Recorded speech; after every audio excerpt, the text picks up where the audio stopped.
अरे किती शोधायचं तुम्हाला आता, कुठं तर पडला होता इतक्या वेळ? अहो दादा ऊन किती, त्यामुळे जरा सावलीला गप्पा मारत थांबलो होतो. पण तुमचं आमच्याकडे काय काम आहे? अरे तुझा फोटो नाही का त्या पाहुण्यांना दिला होता, त्यांचा फोन आला होता मला. होय दादा, याला कोण पोरगी द्यायला तयार झाले? अरे तू काय मला कमी समजला काय? अरे मी रस्त्याने निघालो आणि असं गॉगलचा एकदा घातला ना, अशा पुरी माझ्याकडे नुसतं टकामका बघतात, कळलं का? अरे बावळ्या, तुझ्याकडे टकामका बघत्यात ते राहू दे, मी काय म्हणतो ते ऐकून घे. हा बोला ना दादा, काय म्हणताय तुम्ही? ती पाहुणी काय म्हणली माहितीये का तुला? गेल्या वर्षी त्याला रिजेक्ट केलाय आणि तोच दादा तुम्ही फोटो दिलाय. अख्ख्या गावातल्या पुरींना नापसंत केलंय ह्या दलिद्र्याला.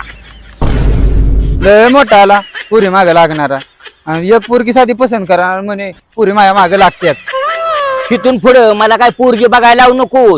ह्या जन्मात मला नाही वाटत की तुझं लग्न होईल म्हणून.